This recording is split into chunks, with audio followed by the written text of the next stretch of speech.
찬양 감사합니다. 하나님께서 영광을 받아주셨을 줄 믿습니다. 가사대로 권능의 하나님이 우리에게 임해서 우리에게 부족함 없게 해주실 줄 믿습니다. 자, 말씀을 봅니다. 말씀은 사무엘하 20장 4절부터 10절까지입니다. 사무엘하 20장 4절부터 10절 말씀. 왕이 아마사에게 이르되 너는 나를 위하여 3일 내로 유다 사람을 큰 소리로 불러 모으고 너도 여기 있으라 하니라. 아마사가 유다 사람을 모으러 가더니 왕이 정한 기일에 지체된지라. 다윗이 이에 아비새에게 이르되 이제 비그리의 아들 세바가 압살롬보다 우리를 더 헤아리니 너는 내 주의 부하들을 데리고 그의 뒤를 쫓아가라.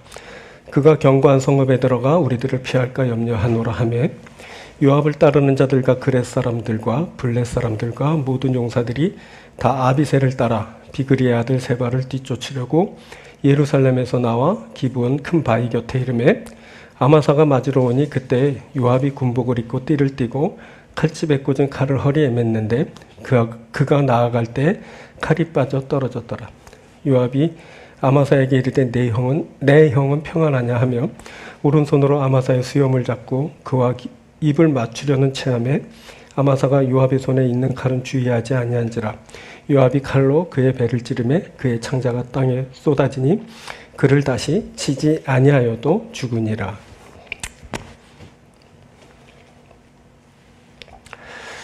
오늘은 사무엘하 20장 4절부터 10절을 본문으로 큰 소리로 불러 모으라, 큰 소리로 불러 모으라 라는 제목의 말씀을 나누겠습니다. 오늘은 따름에 대한 두 번째 말씀입니다. 지난주에는 돌아가라 라는 말씀이 있었습니다. 이스라엘아 각각 장막으로 돌아가라 하며 그때 세바는 이스라엘 사람들에게 돌아가라 라고 하였습니다. 이번 주는 모으라 라는 말씀입니다. 유다 사람을 큰 소리로 불러 모으고 다윗은 사람을 불러 모으라 라고 명령을 내리고 있습니다. 자, 돌아가라, 모으라 라는 말이지만 사실은 이 말은 사람을 모을 때 하는 말입니다. 세바는 돌아가라 라고 하면서 죄송합니다. 편을 가르고 사람을 모았습니다. 다윗은 큰 소리로 사람을 불러 모으라 라고 명령을 내려 사람을 모으려 했습니다. 자, 다윗은 이렇게 큰 소리를 내게 하면서 사람을 이제 모으고 있는데 이때 큰 소리를 내게 된 사람, 즉 다윗에게 사명을 받은 사람은 군사령관으로 새롭게 임명된 아마사라는 사람이었습니다. 이 아마사는 이제 다윗의 명을 받아 이제 유다 사람들을 모으는 그 일을 해야 될 겁니다. 그런데 본문을 잘 살펴보니까 이렇게 사명을 하는 일은 이제 기회라는 것을 발견하게 됩니다. 따름은 사명은 우리에게 기회를 제공합니다.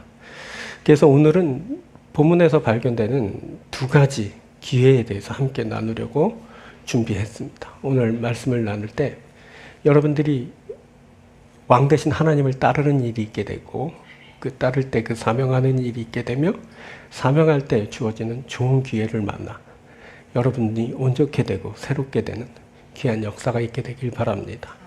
자, 첫 번째 기회는 회복을 위한 기회입니다. 이것은 다시 왕의 사람이 될 수 있는 기회를 말하는 겁니다.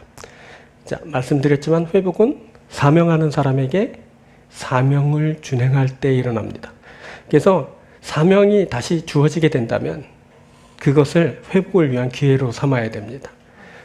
자, 왕으로부터 다시 이제 사명이 주어지고 있습니다. 4절입니다. 왕이 아마사에게 이르되 너는 나를 위하여 3일 내로 유다 사람을 큰 소리로 불러 모으고 너도 여기 있으라 하니라. 보니까 왕의 명령이 반역의 전력이 있었던 아마사라는 사람에게 주어지고 있습니다. 명령이 아마사에게 주어지고 있는데 그는 압살롬의 반역의 때 그 반란군의 사령관으로 활약했던 사람입니다. 다윗은 그때 반역의 전력이 있는 그 아마사를 자신의 군대 사령관으로 임명하고 그에게 이제 세바의 반역을 진압하는 그 사명을 주어 이제 내보내게 되었습니다. 그때 다윗은 아마사에게 3일의 기한을 주고 유다 사람을 불러 모으라 라고 하며 돌아와 자신의 곁에 있으라라고 했습니다. 자, 이 다윗이 준 3일이란 기간은 이제 세바의 반역이 더 확산되기 전에 효과적으로 그를 제압할 수 있는 기간이었습니다. 또 이 기간은 아마사의 충성도를 알아보는 그런 시간이기도 했습니다. 아마사는 왕이 준 그 3일이라는 기간을 잘 활용하여서 자기의 이제 충성을 입증해야 하는 겁니다. 또 왕이 맡긴 추종 세력인 유다 사람을 모으라는 비교적 쉬워 보이는 그 일을 그가 사명으로 받고 있습니다. 그는 이제 유다로 가서 유다 사람이 있는 곳으로 가서 유다 사람을 모아야 되는 겁니다. 다윗은 그 일을 할 때 이제 큰 소리로 불러 모으라고 하는데, 이는 추종 세력인 유다 사람들에게 지금 일고 있는 사태의 중함을 알리고, 또 다른 측면으로는 아마사가 이제 공개적으로 다윗의 사람이 되었다는 것을 저희들에게 밝히고, 세바의 반역에 그가 군사령관으로 쓰임받게 되었다는 것을 알리기 위함이기도 했습니다. 그리고 또 다윗은 너도 여기 있으라 라고 하면서 아마사를 이제 자신의 곁에 자신의 사람으로 두려고 했습니다. 자, 이 왕이 준 사명, 이것은 회복할 수 있는 기회였습니다. 다시 주어지는 사명은 회복할 수 있는 기회를 제공합니다. 아마사가 지금 다시 자신을 회복할 수 있는 기회를 얻고 있습니다. 이제 그는 사명을 성공적으로 수행하면서 반역자라는 딱지를 떼고 다시 이제 왕의 사람이 되어야 합니다. 하지만 반대로 그 다시 주어진 그 사명을 제대로 수행하지 않았을 땐 회복의 기회를 영영 놓치게 됩니다.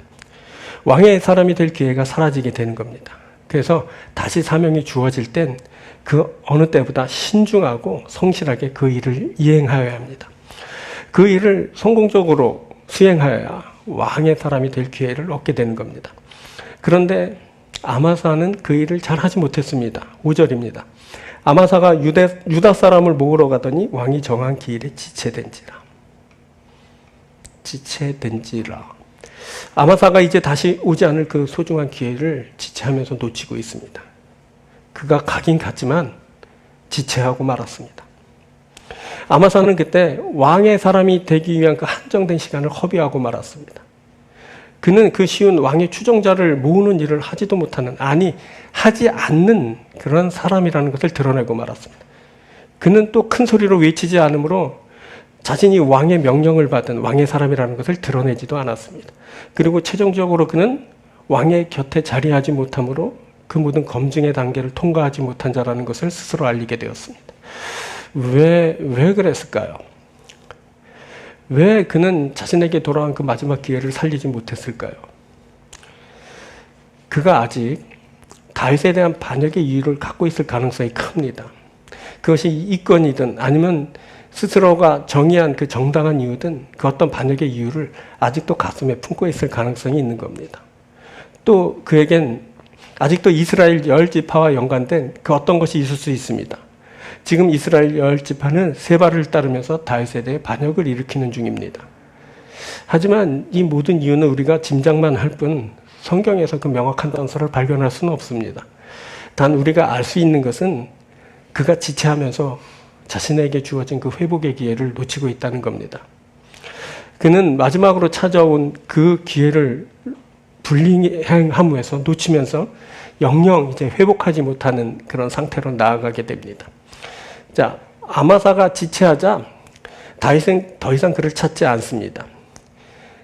이미 그에게 명령한 내용에는 찾지 않을 충분한 이유들이 다 들어있었던 겁니다.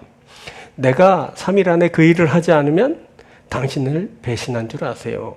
뭐 이런 암묵적인 내용들이 다 거기 들어있었던 겁니다. 아마사는 말씀드렸지만 반역의 전력이 있는 사람입니다. 그가 왕의 명령대로 성실히 수행해도 그를 믿어줄까 말까입니다. 그런데 그가 왕의 명령을 이행하지 않았습니다.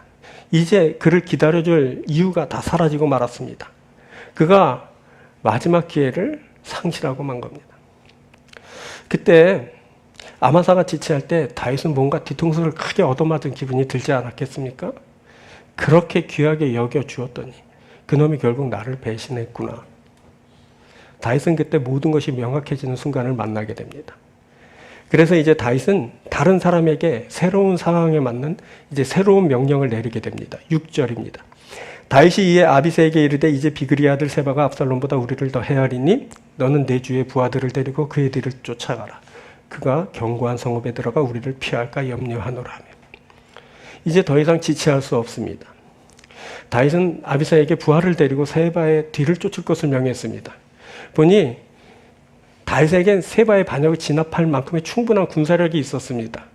그것은 그때 아마사에게 준 일이 1도 아니었다라는 것을 알게 합니다. 그때 그 일은 그 일의 성과를 위해서라기보다는 아마사를 회복시키기 위한 그런 일이었다는 것을 또 한 번 알게 되는 겁니다. 이제 새롭게 내려지는 왕의 명령을 따라 사명을 준행하는 사람이 회복의 기회를 이제 잡게 됩니다. 그들은 바로 아비새와 그의 형 요압입니다. 아비새는 요압의 동생입니다. 그는 또 다윗의 군사령관으로 활약하기도 했습니다. 하지만 과거에 그는 다윗과 화친한 그 아브넬을 요압이 죽일 때 함께 죽인 자로 거론되었고, 다윗의 피난 시절에는 시므이를 막 죽은 개라고 막 욕하면서 왕 앞에서 넘치는 혈기를 주체하지도 못하기도 했습니다. 또 다시 왕권을 회복하여 이제 복귀할 때도 그랬는데, 그때도 그는 시므이를 못마땅하게 여기면서 막 죽여야 한다고 왕 앞에서 막 그 흥분하였었습니다. 이렇게 아비새는 그 자기 감정을 주체하지 못하고 왕 앞에서 하지 못할 그런 말과 행동을 하면서 이제 다윗의 이제 눈밖에 난 그런 사람이었던 겁니다. 또 그의 형 요압은 앞서 말한 바 있는 그 다윗과 화친한 그 아브넬을 죽인 그 장본인이었고, 그리고 압살롬이 죽었을 땐 다윗이 막 슬퍼하는 것을 보고 왕을 막 책망하고 겁박하면서 다윗의 왕권을 위협한 그런 사람입니다. 이렇게 요압과 아비새와 요압 이 형제는 그가 훌륭한 일도 많이 하였지만 그 다윗에게는 그런 눈밖에 나기도 하고 못마땅한 모습을 자주 비추면서 이제 그들이 이제 자신의 그 사령관이라는 직무를 이제 하지 못하게 되었고, 결국 이제 다윗에 의해서 이제 제거된 그런 상태였던 겁니다. 그런데 다윗은 이제 아마사가 그렇게 지체하게 되자 이제 버렸던 그 두 사람을 다시 이제 불러 모읍니다. 특별히 이제 요압은 너무 이제 꺼리끼는 측면이 많았었는지 이제 동생 아비새에게 이제 사명을 줘서 이제 세바를 제압할 것을 명하여 이제 보내게 되었습니다. 그때 요압은 이제 보직해임 당한 상태였는데 마땅히 할 일이 없었잖아요. 이때 아비새가 이제 군사를 이끌고 이제 출동하게 되자 이제 아비새를 따라서 함께 이제 그 세바를 제압하러 이제 나가게 됩니다. 이들 형제 아비새와 요압과 아비새는 이제 과거에 여러 무리로 인해서 물러서 있는 입장이었지만 그때 다시 왕의 부름을 받고 그리고 명을 받으면서 다시 회복의 기회를 이제 잡게 됩니다. 그들은 사명을 놓치지 않았고 사명을 성실히 수행하면서 다시 이제 회복하는 그런 상태로 나아가게 됩니다. 이들은 세바의 반역을 성공적으로 진압했습니다. 그래서 다시 이제 다윗의 사람들이 복귀하게 된 겁니다. 자, 22절부터는 이렇게 말합니다. 그들이 비그리 아들 세바의 머리를 베어 요압에게 던지니라. 이에 요압이 나팔을 불 때 무리가 흩어져 성읍에서 물러나 각기 장막으로 돌아가고 요압은 예루살렘으로 돌아와 왕에게 나아가니라. 요압은 이스라엘 온 군대의 지휘관이 되고. 보면 여기 다시 나팔이 등장합니다. 얼마 전 세바가 나팔을 불면서 각기 장막으로 돌아가라 라고 하면서 반역을 주도했었습니다.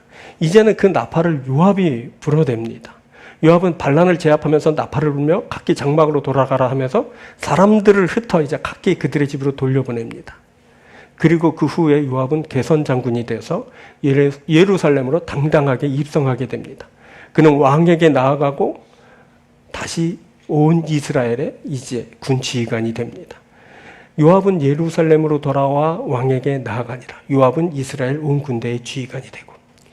이제 왕의 곁에 있는 사람은 왕의 곁에 있으라 한 아마사가 아니라 이제 요압입니다. 요압이 이제 다시 사명을 성실히 수행하고 성공하고 그 왕의 그 뜻을 따르면서 왕의 곁에 있는 그런 사람이 된 겁니다. 여러분, 회복은 이렇게 이루어지는 겁니다. 왕의 명령을 받아 사명을 성공적으로 수행한 사람이 회복을 이루게 됩니다. 이제 그가 왕의 사람으로 왕의 곁에 있게 되는 겁니다. 여러분, 우리가 왕이신 우리 주님을 따르면서 실패하거나 어려운 상황을 만날 수 있습니다. 하지만 우리에겐 계속 다시 주님으로부터의 사명이 주어지고 있습니다. 하지만 이것이 언제까지 주어질는지는 우리는 알 수 없습니다. 아마사에게 3일이라는 기간을 주었는데 이 3일이라는 기간은 상징적으로 우리에게도 해당되는 겁니다. 우리도 그 3일 동안 주의 일을 할 수 있습니다. 그때 우리들은 회복의 기회를 얻고 있는 겁니다. 우리가 그때 온전히 그 사명을 수행하여서 이제 다시 왕의 사람으로 회복되고 왕의 곁에 있는 그런 사람들이 되어야 됩니다. 여러분, 우리는 여전히 사명을 받은 왕이신 우리 주님의 사람들입니다. 이것을 잊지 마십시오. 우리가 다시 힘을 내어 주의 일에 힘쓸 수 있습니다. 지금은 어려움을 만났지만 우리들이 다시 힘을 내서 그 일을 하게 될 겁니다.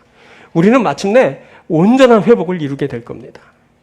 그래서 우리의 자리는 우리의 왕이신 주님의 곁입니다. 할렐루야. 우리가 주의 곁에서 있을 겁니다. 이제 주의 나라에서 우리가 영원히 주와 함께 하게 될 겁니다. 이런 축복을 받는, 온전히 회복해서 주의 사람이 돼서 주의 곁에서 주와 함께 영원히 사는 귀한 여러분들이 되길 축복합니다. 두 번째는 생명을 위한 기회입니다. 이것은 사명을 통해 자기를 분명히 하면서 생명을 보장받게 되는 것을 말합니다. 생명은 사명을 하는 사람에게 자신을 분명히 할 때 보장되는 겁니다. 그래서 다시 사명이 주어진다면 그것을 자신을 분명히 할 수 있는 기회로 삼아야 됩니다. 자신의 생명을 구하는 그런 기회가 되는 겁니다. 자, 왕으로부터 다시 사명이 주어집니다. 다시 4절 봅니다. 왕이 아마사에게 이르되 너는 나를 위하여 3일 내로 유다 사람을 큰 소리로 불러 모으고 너도 여기 있으라 하니라. 뭐라고 말합니까? 큰 소리로 불러 모으고. 그때 어떻게 해야 됩니까? 큰 소리 내야 되는 겁니다. 에이, 창피하게 무슨 큰 소리를 내. 그래도 큰 소리 내야 됩니다. 사람을 모으는데 작은 소리로 하지 않고 큰 소리 내야 됩니다. 큰 소리 내라 한 것은 다 이유가 있기 때문입니다. 다윗이 큰 소리 내라 한 것은 바로 그 소리를 내는 사람이 누구인지를 보고 알라는 그런 취지였습니다.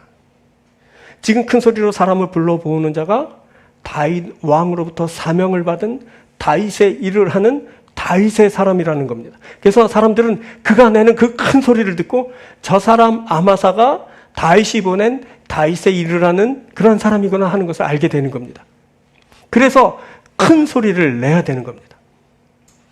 다윗은 이렇게 아마사에게 유다 사람을 큰 소리로 불러 모으라 하면서 그 일을 통해 유다 사람들에게 그가 다윗의 사람이라는 것을 이제 알게 했습니다. 그런데 그때 큰 소리를 내지 않게 되면 그가 누구인지를 잘 알 수 없는 상태가 되고 그에 대한 변별력이 떨어져서 결국 그의 신분을 특정할 수 없는 상태가 되어버리고 맙니다. 그러면 자칫 그의 신분을 다르게 이해하는 일이 발생할 수 있게 됩니다. 이 신분에 대한 오해가 있게 되는 겁니다. 그러면 그 오해로 인한 그 신분에 따른 대우가 있게 되고 결국 그것이 그의 운명이 되고 마는 겁니다. 그렇게 해서 여러분, 큰 소리를 내지 않았기 때문에 사령관이 반역자가 되고 왕의 일을 하는 사람이 제거의 대상이 되어버린 겁니다. 아마사 그는 그때 아무런 무리 없이 제거되었습니다. 자, 10절입니다. 아마사가 요압의 손에 있는 칼은 주의하지 아니한지라 요압이 칼로 그의 배를 찌르매 그의 창자가 땅에 쏟아지니 그를 다시 치지 아니하여도 죽으니라. 요압이 그를 칼로 찔러 죽이는데 죽임을 당하는 아마사도 그렇고 죽이는 요압도 그렇고 또 다른 주위의 사람들이 전혀 문제되지 않고 있습니다. 그 누구 하나 저항하거나 말리거나 사후에 슬퍼하거나 항의하거나 하는 그런 일들이 없습니다. 찔러 죽였는데 죽었더라. 이게 그의 죽음의 전부입니다. 그는 그렇게 마땅히 죽어야 할 사람처럼 그렇게 죽어버렸습니다. 그는 분명히 왕의 명령을 받은 왕의 일을 하러 온 사람인데 그가 새롭게 세움받은 그런 다윗 군대의 총사령관인데 반역자가 처단을 받는 것처럼 그렇게 죽임을 당했습니다. 그것은 그가 자신을 분명히 하지 않았기 때문입니다. 왕이 큰 소리를 내라고 한 이유가 바로 여기에 있는 겁니다. 그가 큰 소리를 내야 왕이 보낸 사람이라는 것을 사람들이 보고 알게 되는 겁니다. 그가 얼마 전까지 압살롬의 그 반란군의 사령관이었습니다. 그렇다면 그가 전향하여 다윗의 사람이 되었다는 것을 큰 소리로 알려야 하지 않겠습니까? 그런데 그는 큰 소리를 내지 않았습니다. 신분에 대한 오해가 있습니다.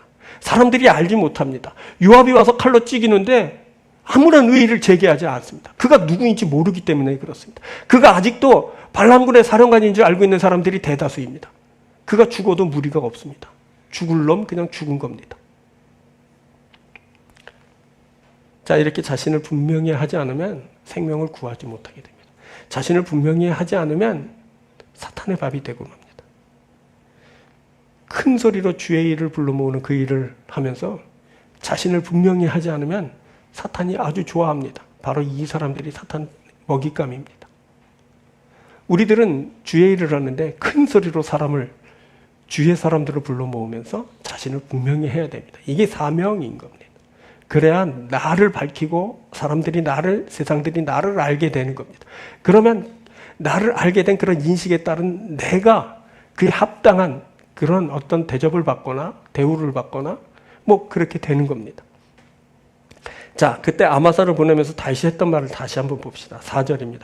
왕이 아마사에게 이르되 너는 나를 위하여 3일 내로 유다 사람을 큰 소리로 불러 모으고 너도 여기 있으라 하니라. 여기 보면 너는 나를 위하여 라는 말이 있습니다. 누구를 위하는가가 나의 정체성입니다. 나는 내가 위하는 그의 사람입니다. 이때 아마사는 다윗의 요청대로 다윗을 위하는 사람이어야 했습니다. 또 3일 내로라는 말이 있습니다. 이게 왕이 한정한 특정 기간이 바로 그의 시간입니다. 그가 회복할 시간입니다. 그 허락된 한정된 시간에 왕의 일을 할 수 있습니다. 우리도 이 한정된 시간을 받습니다. 그때 우리를 밝히고 우리의 일을 할 수 있습니다. 그때 아마사의 시간은 3일입니다. 우리의 시간도 3일입니다. 그동안만 할 수 있습니다. 3일 안에 왕의 일을 해야 합니다. 자, 유다 사람을 모으고라는 말이 납니다. 그가 받은 사명은 왕을 추종하는 세력들을 모으는 겁니다. 이스라엘은 반역했지만 유다 사람들은 아직도 왕을 쫓는 중입니다. 근데 다윗이 말하는 것은 뭐냐면 나의 추종 세력인 유다 사람을 모으라라는 겁니다. 그 일은 너무너무 쉬운 일이었을 겁니다. 추종 세력을 모으는데 뭐가 어렸어요? 왕이 부르신다 한마디만 하면 다 쫓아갈 사람들인데 근데 왜 그를 보냈을까요? 아까도 말했지만 그가 이제 다윗의 사람이 되었다라는 것을 밝히라는 겁니다. 그 일을 위해서 유다 사람들에게 이제 가서 그들을 모으라 그랬습니다. 세바는 그 일을 했어야 했습니다. 자, 그리고 너도 여기 있으라라고 말합니다. 자, 큰 소리로 사람을 모았다면 이제 그의 자리는 어디냐면 왕의 곁입니다. 그가 이제 왕과 함께하는 자입니다. 자, 이 모든 것을 한번 종합해 봅시다. 뭐냐면 왕을 위해 3일 내 큰 소리로 모으고 왕의 곁에 있는 겁니다. 여러분, 이게 사명입니다. 여러분, 이게 우리의 사명입니다. 우리가 하나님을 위해, 왕이신 하나님을 위해 3일 내 우리에게 허락된 그 시간 내에 큰 소리로 주님의 사람들을 다 불러 모아서 주 앞에 있게 하고, 그리고 우리들은 왕 곁에 있는 겁니다. 왕과 함께 하는 거예요. 이게 바로 우리의 사명인 겁니다. 사명 어려워요? 어렵지 않습니다. 바로 이 일입니다. 우리의 왕이신 하나님을 위해 우리에게 주어진 시간 안에 주께서 주신 그 일인데 뭐냐면 큰 소리로 주의 사람들을 불러 모으고 바로 주님의 곁에 있는 거. 이게 바로 우리의 사명입니다. 그런데 지체하는 일이 있게 되었습니다. 이 일이 결과적으로 무엇을 불러올지 그때 아마사는 몰랐을 겁니다. 우리처럼 말이죠. 이 일을 지체하거나 이 일을 이제 불이행하게 되면 결국엔 왕이신 그분과 함께 있지 못하게 되는 결과를 맞게 되는 겁니다. 아마사가 지체했습니다. 왕이 명령한 그 일을 하지 않은 겁니다. 자, 그가 어디에 있을까요, 지금? 어디에서 도대체 뭘 하고 있는 겁니까? 자, 그가 다시 등장하는데 그곳은 기브온이었습니다. 8절입니다. 기브온 큰 바위 곁에 이름에 아마사가 맞으러 오니.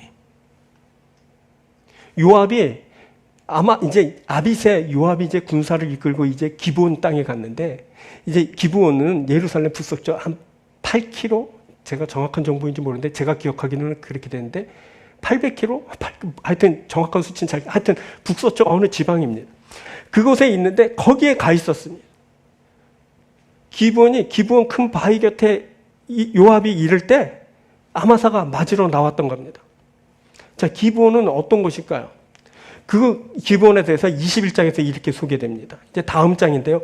기브온 사람은 이스라엘 족속이 아니요 그들은 아모리 사람 중에서 남은 자라. 기브온 사람들은 이스라엘 족속이 아니에요. 유다 사람들이 아닌 거야. 뭐냐면 아모리 족속에서 남은 자들입니다. 아모리 족속 중에 남은 자들이 기브온 땅에 기거하고 있었던 겁니다. 그런데 아마사는 왜 유다 사람을 모으라고 했는데 왜 이방인들이 있는 아모리 족속들이 사는 그곳으로 갔을까요? 자, 망명이라도 한 걸까요? 뭐 이유는 알 수 없습니다만 한 가지 알게 되는 것은 뭐냐? 그가 가지 말아야 할 곳에 갔다는 겁니다. 과거에 사울이 그 기브온 사람들과 그 아모리 족속과의 조약을 막 어기면서 그들을 무참히 살육한 적이 있었습니다. 자, 이스라엘 족속이 전에 그들에게 맹세하였거늘 사울이 이스라엘과 유다 족속을 위하여 열심히 있으므로 그들을 죽이고자 하였더라. 여기는 죽이고자 하였더라는데 죽였던 겁니다. 살육했던 겁니다. 사울이 그 자신의 백성들에게 열심히 있어서 그 맹세한 것을 깨뜨리고 그들을 막 살육했습니다. 이것이 나중에 큰 빌미가 돼서 다시 어찌하여 우리의 죄를 용서받을 수 있겠느냐. 다음에 나오는데요. 21, 이제 2장, 1장, 2장 거기 나오는데 어떻게 해야 너희들이 우리를 용서해 주겠느냐. 그래가지고 어떻게 되냐면 사울의 후손 중에 남은 사람 얼마를 내주서 그들을 그냥 처형하게 하면서 그 죄를 이제 용서받게 되는 겁니다. 멀쩡한 사람을 죽여야지 그들이 이제 분을 풀게 돼. 그만큼 그들이 응어리가 많았던 겁니다. 그런데 바로 그곳에 아마사가 갔습니다. 이것은 뭘 말하면 아마사를 위한 아무런 보호장치가 없는 그곳에 그가 이르렀다는 것을 말합니다. 그리고 그때 요압이 완전 무장을 하였고 거기다가 막 칼이 칼집에서 빠져 떨어지는 등 막 의심할 만한 여러 일들이 계속 벌어지는데 주위에 아무런 의의를 제기하는 사람들이 없었습니다. 그것은 그만큼 그가 쉽게 죽임을 당할 수밖에 없는 그런 환경 안에 있었다라는 것을 말해주는 겁니다. 더군다나 이제 요압이 총사령관직에서 물러나면서 그 뒤를 잇는 자가 자격도 없는 발령건 사랑이었던 아마사였다는 것을 이제 알게 되면서 그를 언젠가는 죽여버려야 되겠다 이렇게 마음을 먹지 않았겠습니까? 요압의 입장에선 아마사 그를 죽일 이유가 충분히 있었던 겁니다. 내가 잘렸어요, 갑자기. 근데 그 뒤를 정말 말도 안 되는 반란군 사령관이었던 그 아마사라는 놈이 꿰차고 들어온 겁니다. 언제 내가 한번 보여주겠다 이렇게 생각을 하지 않았겠습니까? 그런데 요압이 왔다는 소식을 듣고 아마사가 버선발로 막 뛰어나오면서 그를 막 반기고 있습니다. 그냥 눈치도 하나도 없는 그런 사람입니다. 자, 그때 아마사의 예상된 자리는 사명을 다하고 난 후에 다윗 왕의 곁이었습니다. 그래야 했었습니다. 그런데 그는 사명도 하지 않았을 뿐 아니라 이방 사람들이 거주하는 그곳으로 갔습니다. 거기는 막 적대감이 막 들끓는 장소였고 자신을 위한 보호장치가 하나도 없는 그런 곳인데 거기로 갔습니다. 거기엔 왕의 사람들이 누리는 평화가 없는 곳입니다. 거기에는 왕으로부터의 생명 보장이 되지 않는 곳입니다. 그것이 아무리 좋은 곳이고 안전해 보이는 곳이라고 느껴졌어도 그것은 가서는 안 되는 장소였습니다. 마치 그 소돔의 비옥한 땅을 보고 그것을 선택한 롯의 경우처럼 진노가 임할 때 도무지 피할 길이 없는 생명 보장을 받을 길이 없는 그곳이었습니다. 그런데 그가 거기서 뭘 하고 있는 겁니까 도대체? 추후에 상황이 바뀌었습니다. 다시 이제 왕이 새롭게 군사를 이제 꾸려가지고 그들을 보냈는데 그들이 거기에 이르는 동안 그는 거기서 그냥 지체하고 있었습니다. 그때 그는 이미 그 왕이 명한 그 일을 다 하고 왕 곁에 있었어야 하지만 그냥 머뭇거리면서 그냥 시간을 소유하고 있었던 겁니다. 그래서 그가 생명을 보장받을 수 없게 된 겁니다. 자신의 생명을 지켜주지 못할 그 아모리 족속에게 가서 거하면서 자신의 생명을 갉아먹고 있었던 겁니다. 여러분, 우리가 알아야 될 것은 이렇게 나의 자리가 곧 나의 운명이 될 수 있다는 것을 알아야 됩니다. 그래서 우리들은 왕이 사명을 줄 때 특별히 큰 소리로 주의 일을 하면서 내가 누구인지를 분명히 하고 그리고 주의 곁에 자리해야 됩니다. 그때 큰 소리로 주의 일에 힘쓰고 주께 나아갈 때만 그래서 주의 곁에 있을 때만 우리가 생명을 보장받게 되는 겁니다. 너무 간단하고 쉬운 얘기지만 여러분 우리가 이것을 해야 됩니다. 머뭇거리고 세상에 교하고 나를 지켜줄 그런 안정장치도 없고 누가 나를 와서 찔러 죽여도 아무런 의의를 제기하지 않는 그 험악한 세상에서 살면서 주께서 주신 사명을 외면하고 거기서 머뭇거리고 그리고 혼자 시간을 갖고 나는 시간이 필요해요 그러면서 그러다가는 자칫 우리가 생명을 잃을 수 있습니다. 우리가 왕 곁에 있어야 됩니다. 우리의 왕은 우리 주 하나님이십니다. 그분의 곁에 있을 때만 우리들이 생명을 보장받고 그리고 주 안에서 평화를 누리게 되는 겁니다. 자, 왕 곁에 있으라 그래서 또 여러분들이 생각하는 어느 왕, 그 사람 누구 곁으로 가면 안 됩니다. 이때 아마사가 왕인 그 다윗 곁에 있어야 하지만 다윗에게서 누리게 되는 그 생명은 완전한 것이 아니었습니다. 그가 피난을 떠나면서 궁을 지키라고 후궁들을 남겼는데 그만 압살롬이 그 후궁들을 대낮에 욕을 보였습니다. 나중에 이제 복귀하게 되었을 때 다윗이 이 사실을 알고 나서 그 후궁들에게 이렇게 조치하고 말았습니다. 자, 오늘 본문의 전에 있는 3절에 이렇게 나옵니다. 다윗이 예루살렘 본궁에 이르기 전에 머물러 왕궁을 지키게 한 후궁 10명을 잡아 별실에 가두고 먹을 것만 주고 그들에게 관계하지 아니하니 그들이 죽는 날까지 갇혀서 생각으로 지내니라. 붙들어 가두어 버렸습니다. 최소한의 먹을 것만 줘서 죽을 때까지 그렇게 생각으로 늙어 죽게 했습니다. 자신을 대신하여 궁을 지키게 한 그 여인들을 욕을 당하였다고 죽을 때까지 가두어 버리고 말았습니다. 정말 남자답지 아니 사람답지 않은 그 처사입니다. 여러분 이 여인들이 무슨 죄가 있습니까? 자신이 자초한 그 일에 대하여 자신의 뜻과는 무관하게 피해를 입은 그 여인들에게 모든 것을 책임지게 하는 실망스러운 일을 그가 하고 말았습니다. 이게 사람의 한계입니다.